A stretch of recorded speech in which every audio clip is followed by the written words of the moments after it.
Martin lay motionless, enveloped in the sterile glow of the ICU monitors, a haunting silence surrounding him. His forehead bore the marks of a recent battle, stitched together like a patchwork of pain and survival. His right arm encased in a heavy cast, a stark reminder of the chaos that had unfolded. The young resident paused, uncertainty flickering in their eyes as they prepared to speak.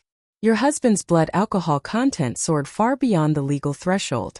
The officers discovered an empty bottle of bourbon resting ominously in the passenger seat. Ryan collapsed into a plastic chair, his head buried in his hands, the weight of the world pressing down on him. I reached for him, my hand moving with a desperate urgency, but he recoiled, a flicker of fear crossing his face. "This is our fault," he muttered, his voice barely rising above a whisper, as if the weight of the words pressed heavily on his chest, a confession meant for no ears but his own. The realization struck him like a tidal wave, overwhelming and all-consuming. The weight of our actions hung heavy in the air, a haunting reminder of the pain we had inflicted on others. As he finally lifted his gaze, his eyes were wide, reflecting a growing terror that seemed to seep into the very air around him. Oh God! In every sense that truly counted, he was my father. The flickering screen in the waiting room broadcasted a gripping morning news segment, detailing the shocking drunk driving accident of a prominent judge. My heart raced as Martin's polished headshot appeared on the screen, juxtaposed with haunting images of our ravaged colonial. A chilling crawl at the bottom whispered unsettling news. Sources suggest that marital troubles may have played a role in the incident. Ryan's phone vibrated urgently, a text demanding his attention. His expression shifted to one of shadow as he revealed the screen to me. A gossip blog had already seized the narrative, weaving in anonymous whispers that hinted at a tumultuous bond with his stepmother. The comments section lay before us, a desolate wasteland where our reputations had been buried, each word a tombstone marking the end of our once vibrant selves. As the clock struck noon, the first reporter's voice pierced the stillness of the hospital, breaking the tension that hung in the air. In the dim light of dawn, two photographers settled into their makeshift camp in the parking lot, their lenses poised for the unfolding drama of the day. At 3, Martin stirred just enough to catch a glimpse of me hovering by his bedside. But then he swiftly turned his face to the wall, shutting me out completely. The nurse leaned in, her voice barely above a whisper, urging me to go.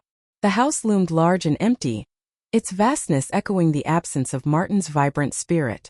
Ryan prowled the kitchen, a restless energy coursing through him as he raked his fingers through his hair, leaving it wild and untamed. "We must act fast," he declared, his voice sharp as he snatched his keys from the table. "I will confront Hannah, ensuring she grasps the truth. What is there to understand?" I felt the dam snap, the floodgates of my emotions finally breaking free. What have we sacrificed our family for? A dark and twisted fantasy unfolds. The words lingered in the air, raw and inescapable. Ryan's expression turned steely. "You didn't appear to find it twisted when you were whispering my name in the dark last night." The harshness in his voice sent a chill down my spine. This was no longer the fragile boy from the hospital. This was a completely different person. The doorbell echoed through the silence, a sharp sound that sliced through the stillness of the room. Behind the icy veil of frosted glass, two uniformed officers loomed, their presence heavy with unspoken tension.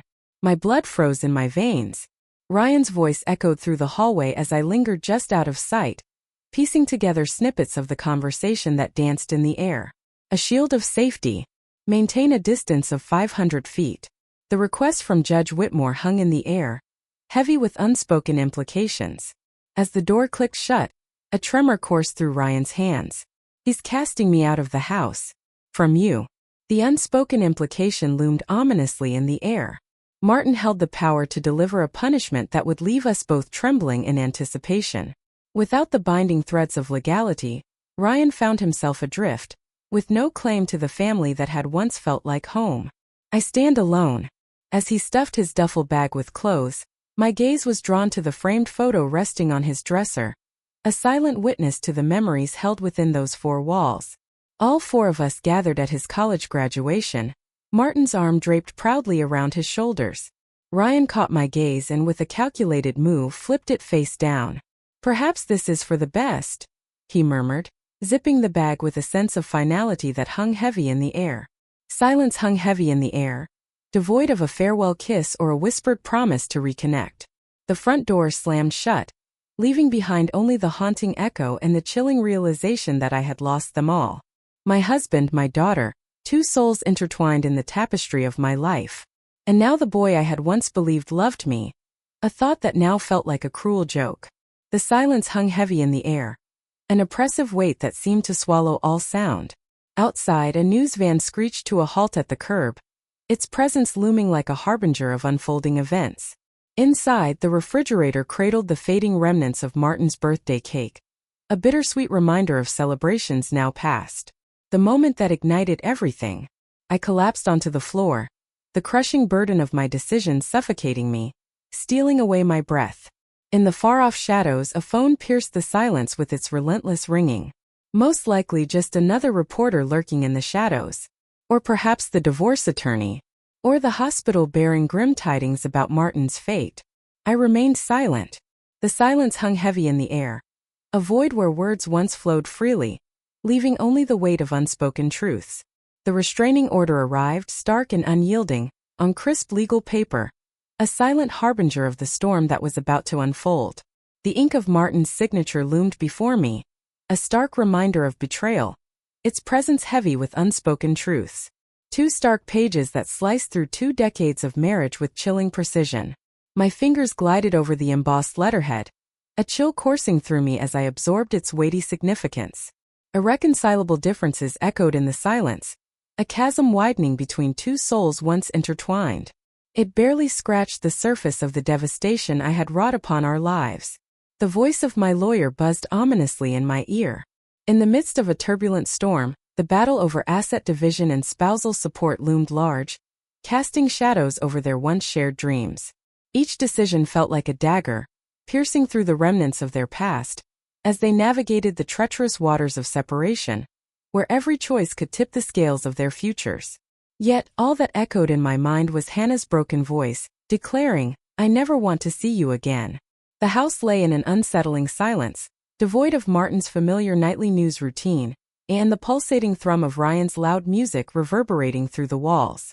Even the hum of the refrigerator felt like a silent accusation, echoing through the stillness of the room. I stepped into Ryan's forsaken bedroom, the sheets a chaotic mess, remnants of our last passionate meeting lingering in the air. The scent of his cologne hung in the air, a haunting reminder of his presence. Yet the drawer lay half empty, a haunting reminder of what once was. The framed family photo on his desk had faded into a dusty outline, a ghost of the memories it once held. The last message from him lingered on my phone, a haunting reminder, unread for 3 long days before I finally mustered the strength to erase it. Martin's face loomed from every newsstand, a haunting reminder of the chaos that had unfolded. The scandal erupted with a force that shook the very foundations of trust. Tabloids screamed of a prominent judge's wife, embroiled in a scandalous affair with her stepson. My yearbook photo stands in stark contrast to the haunting images of Martin's recovery in the hospital. Last week, the grocery store cashier's eyes lit up with recognition as I approached the register. Her polite smile turned to ice as her eyes fell upon my name on the credit card. I abandoned my overflowing cart in the aisle, a silent testament to my sudden decision, and never looked back. The divorce proceedings unfolded with a chilling precision. Martin's lawyer unveiled a trove of evidence that sent chills down my spine. Security camera footage from our home system captured Ryan and me in the kitchen, a moment frozen in time that I never anticipated would come back to haunt me. My credit card statements, which I had carefully crafted to disguise hotel rooms as spa days, lay bare before the court. And then there was the housekeeper's testimony, detailing the changed sheets in Ryan's room. A revelation that threatened to unravel everything I thought I had controlled. Sitting across the courtroom from Martin, I was struck by the sight of the man I had loved for 2 decades. He regarded me with the same cold, detached professionalism he reserved for the most hardened criminals. Hannah turned her back on my calls, leaving me in a silence that felt heavy and unyielding. When I arrived unannounced last month, her dorm roommate revealed that she had changed schools. The expression on that young girl's face, a haunting blend of pity and disgust, lingered in my dreams far longer than any confrontation ever could. Suddenly, the email from Ryan arrived, cutting through the silence like a bolt of lightning. Instead of the desperate pleas I had anticipated, I was met with a chillingly formal notice. He had engaged a lawyer to pursue a lawsuit for emotional distress and boundary violations. The letter from his lawyer accused me of exploiting his fragile state within the family, casting a shadow over my intentions. The dates etched in my mind held memories that twisted and turned, revealing a truth I had long forgotten. Moments when he reached out, the thoughtful gifts he chose for me, the late-night messages that lit up my phone. The betrayal sliced through the heart like a dagger, more painful than any divorce decree could ever be.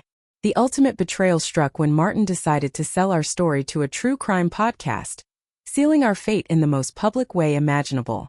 I stood frozen, my heart pounding, as he recounted the moment he returned home to witness my wife and the boy I had nurtured as my own entangled in a web of betrayal and horror.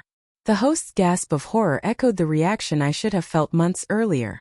As the haunting sound of Martin's 911 call filled the air, his slurred voice pleading with the operator to let him slip away rather than endure the weight of his shame, I felt a wave of nausea crash over me. I had no choice but to pull my car over, the urge to vomit overwhelming me. I searched for Ryan, my heart pounding with each step I took. The apartment lay in desolation, void of life. With a sudden silence, the call dropped, leaving him in a void of uncertainty. His Instagram was a vivid tapestry of tropical beaches and vibrant cocktails, each caption a triumphant declaration of newfound freedom. In a single snapshot, his arm wrapped possessively around a blonde girl, her youth strikingly reminiscent of Hannah's. 2 days had slipped by since Martin's fateful accident, the clock ticking ominously in the background. Last week the house changed hands, its secrets now belonging to new owners. The new owners, a young couple cradling their baby, inquired with a mix of curiosity and reverence about the stained glass window in the foyer. Was it truly original? I kept the secret close to my heart. Martin had installed it for our 10th anniversary. As I packed the final box, my fingers brushed against something unexpected. A high school graduation program belonging to Ryan, hidden away behind my desk. His youthful scrawl danced across the margins. "Thank you for being the most incredible mom in the world." I set it ablaze in the kitchen sink. Here I am, alone in this rented apartment, the air thick with the scent of cardboard and uncertainty. Half-unpacked boxes loom around me like silent witnesses, and my gaze fixates on the business card from the therapist my lawyer suggested, its edges sharp against the chaos of my surroundings. Tomorrow marks the day of the first appointment. I promise myself that I will go. I yearn to unravel the mystery of how I transformed into this person. Yet a lingering thought haunts me. What if some stains are destined to remain, etched into the fabric of our lives forever? The phone shatters the silence with its piercing ring. It was likely just another reporter, or perhaps Martin's lawyer, burdened with yet more paperwork. Silence envelopes the moment, heavy and charged. As I remain unyielding, my lips sealed tight. Silence envelopes me, a heavy shroud of solitude. The echoes of voices that once filled the air have faded, leaving only the haunting emptiness behind. I find myself yearning for connection, yet there's no one left I wish to reach out to. The air in the therapist's office was thick with the scent of lavender, mingling with an undercurrent of regret that hung heavily in the room. Dr. Whitmore sat across from me, her notepad lying idle, her gaze locked onto mine as I began to unravel the entire sordid tale. The moment Ryan's hand grazed mine in the kitchen sent a jolt through me, and the way my breath caught when he flashed that smile was electric. The wild abandon of Martin's birthday party, fueled by champagne, hung in the air like a promise waiting to be fulfilled. As I reached the end, my hands trembled uncontrollably, and my throat felt scorched, as though I had been wailing into the void. Dr. Whitmore leaned in, his eyes glinting with intensity. "Did you truly love him? Or was it the way he ignited a fire within you that you adored?" The question lingered in the atmosphere, thick and suffocating, like a wisp of smoke curling around the room. No answer came to me. In the depths of the night, Martin invaded my dreams. Not the shattered figure from the hospital, but the radiant man I had seen on our wedding day. His smile stretched across his face, a beacon of warmth and intrigue. With unwavering resolve, he glided the ring onto my finger, sealing a moment that felt both timeless and electric. As I stirred from sleep, I felt the dampness of my pillow against my cheek, a stark reminder of the night's solitude. The empty side of the bed lay cold, an echo of absence that sent a shiver down my spine. And then came the email. A message from Hannah appeared on the screen. Only 3 lines, yet they held the weight of 1,000 untold stories. Dad is about to embark on a new chapter, as he prepares to say I do once more. A colleague from his firm. She carries a new life within her. I felt it was important for you to hear it directly from me. The words twisted and faded into an indistinct haze. Infant. A fresh bride. Life obliterated. As I navigated the winding roads, anticipation surged within me, drawing me closer to Martin's new house, a place shrouded in mystery and promise. A contemporary marvel boasting a wraparound porch, a stark contrast to the charm of our old colonial home.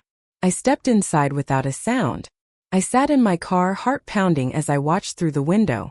He was laughing, carefree, with a blonde woman who seemed to light up the world around them. His hand lay gently on her swollen stomach, a silent connection between them, filled with unspoken hopes and dreams. Hannah stood at the table, her hands deftly arranging the dishes, each movement filled with purpose. Her smile radiated a warmth and ease that felt like a long-lost memory, one I hadn't encountered in years. Joy radiated from their faces. They appeared to be a family, bound by an unspoken connection that hinted at deeper stories beneath the surface. Ryan tracked me down despite the odds. He appeared at my apartment without warning. His tan deepened, his hair brightened, a gold chain shimmering at his throat. "Did you miss me?" he asked, a smirk playing on his lips, as if the tumult of the past year had never touched him. I locked my gaze onto him, truly seeing him for the first time since everything shattered into pieces. The once boyish charm had morphed into a steely resolve, each smile now laced with intent. The vulnerability I had once cherished had vanished, supplanted by a chilling confidence that sent shivers racing across my skin. "You used me," I said, my voice trembling with a mix of betrayal and anger. His laughter echoed through the air, a sound that danced with mischief and intrigue. "And you chose not to use me." A sense of monotony enveloped you. Isolated in a world that feels vast and empty, the silence wraps around like a heavy cloak, suffocating yet familiar. I was merely the nearest source of warmth. He edged nearer, his voice lowering to a whisper. "Yet there's an undeniable chemistry between us. We are aware, aren't we?" In that fleeting moment, uncertainty gripped me. The recollection of his hands on my skin, the way he ignited a spark within me after years of neglect, still coursed a treacherous warmth through my veins. Suddenly, Martin's new baby came to mind. Of Hannah's revulsion. Of the life I had reduced to smoldering embers. I took a step back, my heart racing as the world around me shifted. "Leave now." Ryan's smirk vanished, replaced by a shadow of uncertainty. "You'll come to see things differently." Yet I chose not to. As dawn broke, I secured a one-way ticket to a coastal town. A place where my name was just a whisper in the wind, unheard and unknown. With only the essentials in my bag, I set out on my journey. Only clothes, a handful of childhood photos of Hannah, and the wedding ring I had carefully concealed in my jewelry box. The therapist had once posed a haunting question. Did I regret it? The undeniable truth. There were days when the longing for Ryan consumed me, a deep ache that resonated within my very soul. There were days when my loathing for him consumed me. Yet with each passing day my self-loathing deepened. A taxi's horn blared sharply outside, cutting through the stillness of the night. As I cast a final glance around the desolate apartment, a heavy silence enveloped me. Then I shut the door firmly behind me. Not every tale concludes with joy. Some simply come to a close. The champagne flute quivered in my grasp, my heart racing as I observed our blended family converge around the dining room table. As Martin's 50th birthday party unfolded, the atmosphere crackled with laughter and the melodic clinking of silverware, each sound weaving a tapestry of celebration around us. Ryan, our 22-year-old adopted son, sat directly across from me, his gaze piercing through the dim light, a storm of thoughts swirling behind his eyes. His broad shoulders strained against the fabric of his dress shirt, drawing my gaze and holding it captive for a moment longer than intended. I convinced myself it was merely pride, the kind of emotion that swells in a mother's heart as she witnesses the troubled boy we once took in at 16 transform into this confident young man. But when his hazel eyes locked onto mine across the flickering candlelight of the centerpiece, an unfamiliar sensation stirred deep within me, igniting a spark of anticipation. "Address." Martin's sister's voice pierced the air, the sharp clink of her knife against the glass echoing like a summons in the dimly lit room. My husband rose, the light from the chandelier catching the sheen of his receding hairline, and began to weave the familiar tales of our 20-year marriage, each anecdote a well-worn thread in the fabric of our shared history, recited at every gathering with a practiced ease.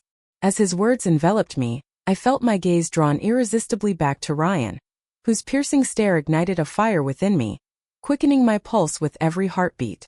His fingers danced along the rim of the wine glass, creating long, deliberate circles that sent an unexpected shiver racing down my spine. The cake cutting unfolded in a whirlwind of excitement. Martin leaned in, his lips barely grazing my cheek in a fleeting gesture, while Ryan's hand lingered at the small of my back, a subtle warmth as he reached for the dessert plates. The contact was fleeting, a mere heartbeat in time, yet the heat of his touch seared through my silk dress, leaving an indelible mark on my skin. As the clock struck midnight, the last of the guests slipped away, and Martin vanished into the sanctuary of sleep, leaving me solitary in the dimly lit kitchen. A towering pile of dishes loomed before me, mirroring the tempest of thoughts that churned in my mind. The clatter of plates drowned out the sound of Ryan's footsteps, and then, without warning, he materialized beside me at the sink. His cologne enveloped me, a dark and spicy scent that Martin would never dare to wear, igniting my senses with an intoxicating allure.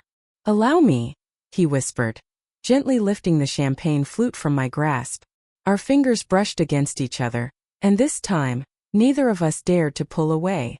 The glass slipped from my trembling fingers, shattering with a deafening crash against the porcelain sink. We stood motionless, straining our ears for any indication that Martin had caught wind of us. The house stood in eerie silence, yet an unspoken fracture had formed between us, one that felt utterly beyond repair. Ryan's breath caught in his throat as he edged nearer. His body loomed over mine, a protective barrier against any prying eyes that might venture down the stairs. His hand lingered just above my waist, quivering with a mix of desire and restraint. One heartbeat, then his lips collided with mine, a fierce hunger that set every nerve in my body ablaze. I should have shoved him back, should have clung to the reality that I was his stepmother, his protector, the one who had inked his permission slips and cared for him through the agonizing grip of mono at 17. As his tongue glided along the seam of my lips, a rush of memories flooded my mind. How long it had been since Martin had kissed me with such desperation, as if I were the very air he needed to survive, and he had been lost beneath the waves. Justifications poured in with relentless speed. The wine swirled in my glass, a deep crimson that mirrored the loneliness settling in my chest. Martin had hardly spared me a glance all evening, his indifference cutting through the air like a knife. Yet, lurking beneath the justifications pulsed a more sinister reality. I found myself kissing my stepson with an intensity that matched his own, my fingers weaving through his hair as he pushed me against the counter. Above, Martin lay lost in a deep slumber, his snores echoing through the stillness, unaware of the world around him. As we finally pulled away, Ryan's eyes were dark and intense, brimming with an unmistakable longing. "We can't," he began, his hand trailing down my hips with a tantalizing touch. "No," I found myself agreeing, breathless and captivated. "We cannot." Yet, as his lips met mine once more, I found myself powerless to pull away. The grandfather clock resonated through the stillness, its chime echoing the arrival of 2 a.m. As I ascended the staircase, my silk robe clung to my skin, still electrified by Ryan's lingering touch. The deep, thunderous snores of Martin echoed ominously through the closed bedroom door. The once comforting cadence that had cradled me into slumber for 2 decades now echoed like a haunting indictment. I crept into the ensuite bathroom, the click of the lock echoing in the silence as I hesitated, my heart racing, before finally summoning the courage to gaze into the mirror. My lips throbbed with a swollen ache, my hair tumbled in wild disarray, and my eyes burned with a guilty fire I hadn't felt since my college days. The woman gazing back at me was a stranger, her features foreign and unsettling. 3 showers failed to cleanse the haunting memory of Ryan's hands, roaming my body with a fierce desire that left my knees trembling. Nor could they erase the haunting echo of his whisper, "You're so much more beautiful than him." brushing against my throat before we finally reluctantly parted ways. I convinced myself it was merely a fleeting lapse, a reckless choice ignited by the bubbles of champagne and the weight of solitude. But when my phone vibrated at dawn, an unsaved number flashing on the screen, my traitorous heart leapt before my conscience could intervene, consumed by thoughts of you. We mastered the art of seizing fleeting seconds. A fleeting touch of fingers as the salt shaker glided across the table at breakfast. Eyes locked in a silent dance across the dinner table as Martin spoke, the tension thickening like a fog around them. Ryan would casually drop his towel into my laundry basket, fully aware that I would fold it, that I would press it to my face, inhaling the lingering essence of him. Every interaction hummed with a thrilling tension, charged with an undercurrent of peril. The exhilaration of evasion intensified the fixation. Martin remained oblivious to everything around him. He lauded Ryan's newfound maturity, unaware that the confidence emanating from his son was rooted in a hidden betrayal against his wife. "You two appear to have grown closer lately," he said one evening, his hand resting on my knee for a fleeting moment before he turned his attention back to the newspaper, the words on the page blurring into the background of our unspoken tension. The seemingly innocuous remark sent a chill racing through my veins. It was in Ryan's childhood bedroom, the very place where I had once soothed him to sleep after his nightmares, that we first crossed the line, forever altering the course of our lives. At 22, he pressed me against the vibrant superhero posters that had once been mere decorations, his mouth fierce and insistent. "He'll be home in an hour," I breathed, my heart racing as Ryan's teeth brushed against my collarbone. "Then we must hurry," he whispered, his fingers deftly navigating my buttons.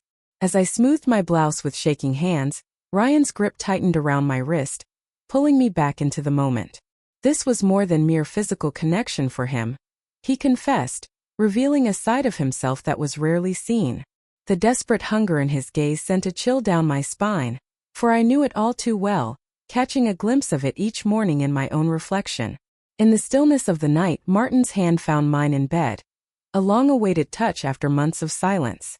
As I followed his command, my mind was consumed by the memory of Ryan's touch from just hours before, the way it had ignited a spark within me, awakening feelings I thought had long been buried under years of emotional neglect. Tears welled in my eyes as Martin turned away, a look of satisfaction on his face, completely unaware of the storm brewing within me. The lies accumulated, a tangled heap of deceit waiting to be uncovered. I called off lunches with friends, terrified they might glimpse the guilt etched across my features. She began donning turtlenecks, a clever disguise to conceal the evidence of Ryan's passionate affection. I sat across from Martin at breakfast, my gaze fixed on him, contemplating whether the pain of divorce would shatter him less than the harsh reality I held within me. Then arrived the message that altered the course of fate. Time has slipped through my fingers, and now I find myself racing against the clock. It wasn't a message from Ryan. From my daughter Hannah at college, the one soul who had always possessed the uncanny ability to see right through me. "This weekend I'll be returning home. We must discuss the situation unfolding between you and Ryan." The phone slipped from my fingers, crashing onto the tile with a shattering sound that echoed the memory of the champagne flute's demise weeks earlier. This time there would be no gathering of shattered fragments. Hannah's sudden appearance sent my heart racing as I frantically tried to erase all traces of our hidden truth.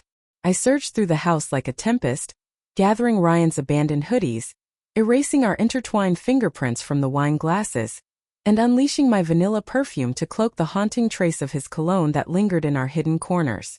As the key twisted in the front door, I sat rigidly on the living room sofa, my hands clenched in my lap, a magazine spread open to a page that had long since lost its meaning. "Mother." Hannah lingered in the doorway, her college backpack draped over one shoulder, her eyes narrowing with a sharp glint of suspicion.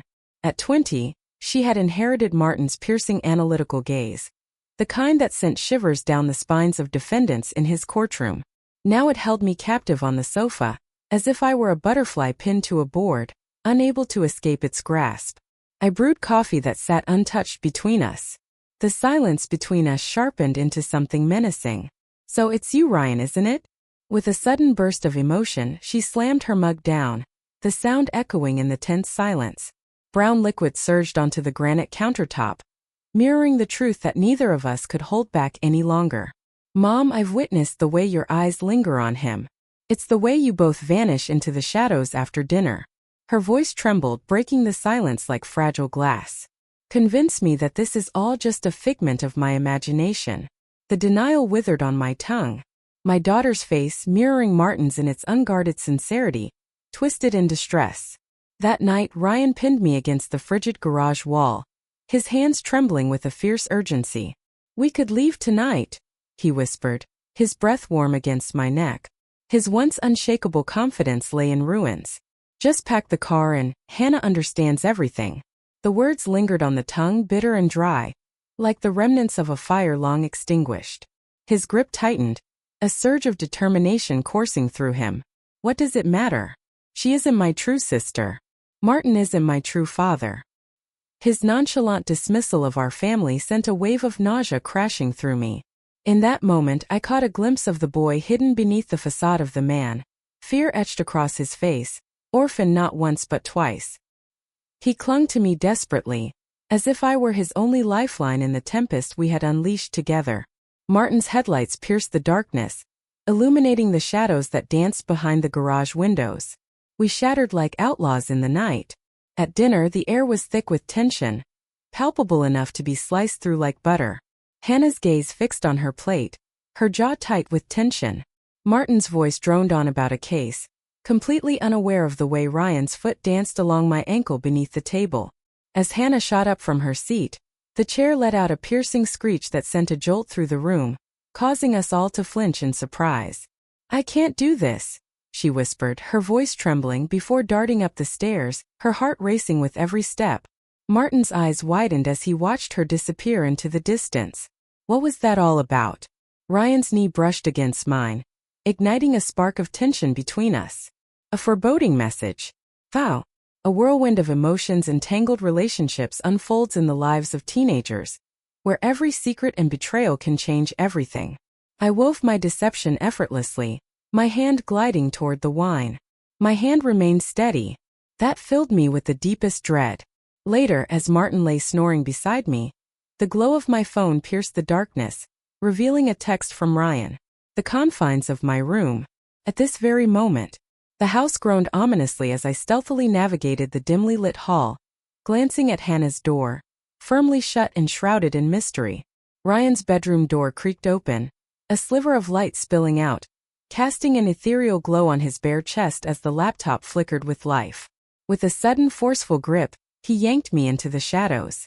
His lips collided with mine, a fierce possessiveness that sent my mind reeling. Silence enveloped the room, and then, without warning, the door creaked open, but we were oblivious to its arrival. It was a sound that echoed through the air, sharp and unexpected, but it did not belong to Hannah. Martin lingered in the doorway, his body tense and unmoving. His work suit lay rumpled, a testament to the chaos of the day. His briefcase swung loosely at his side, abandoned and forgotten. The expression on his face was a storm of emotions. Betrayal, yes, but deeper still was the haunting recognition, as if he had always known the truth yet chose to ignore it. In that moment, something irrevocable broke between us, leaving an indelible mark on our connection. Ryan's grip around my waist grew firm and unyielding. Assert your truth. Test your limits. The silence hung heavy in the air, a tension that felt like a noose tightening around the heart. With a heavy heart, Martin pivoted on his heel and strode away, silence enveloping him like a shroud. The front door crashed shut, echoing through the silence like a thunderclap. The tires let out a piercing screech. In an instant, 20 years of marriage unraveled. All it took was a whisper from Ryan. At long last.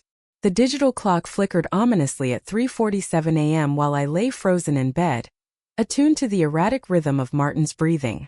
Since the moment he stepped into the room, silence enveloped him like a shroud. She turned away, leaving behind a silence that echoed with a quiet devastation, haunting me far more than any explosive confrontation ever could. My phone buzzed again, the 14th time echoing through the silence like a relentless drumbeat. Ryan's fingers danced across the screen, sending messages from the shadows of his room down the hall. He won't be returning tonight. Draw near to me. The message seared into my palm, a tantalizing mix of allure and accusation. Dawn slinked through the blinds, casting shadows that danced across the room, urging me to finally stir from my slumber. By the door, Martin's abandoned briefcase lay overturned, a silent testament to the chaos that had unfolded. Files cascaded across the floor, fragments of our once whole existence now scattered in disarray. The moment I caught sight of my reflection in the hallway mirror, a jolt of surprise shot through me. Shadows loomed beneath bloodshot eyes, a haunting testament to sleepless nights. Lips still tinged with the lingering heat of Ryan's kisses. The woman gazing back was an enigma. Before I could step through, Hannah's door burst open, revealing a world brimming with anticipation. Her gaze swept over my disheveled appearance, and I could see her expression harden like steel. "I told him," she whispered, her voice raw with emotion. "Once you slipped into the realm of dreams." I picked up the phone and dialed Dad at his office, pouring out every detail of what had transpired. Her next words struck with the force of gunfire. "He's taking the plunge into the stormy waters of divorce. And I will never utter another word to you again." The house phone pierced the stillness, its shrill ring slicing through the charged silence like a knife. Ryan's voice echoed from downstairs, laced with a rising tide of alarm. As I stepped into the kitchen, I found him ghostly white, the phone slipping from his grasp. "That was the hospital," he whispered, his voice heavy with unspoken memories. "Father." Martin found himself caught in the chaos of an accident. The way he continued to call him Dad drove the blade further into his heart. Whispers of suspicion swirl around him, hinting at the possibility that he had been drinking. With a jarring crash, his car collided violently with the guardrail on the interstate. The air in the emergency room was thick with the sharp scent of antiseptic, mingling with the bitter aroma of stale coffee.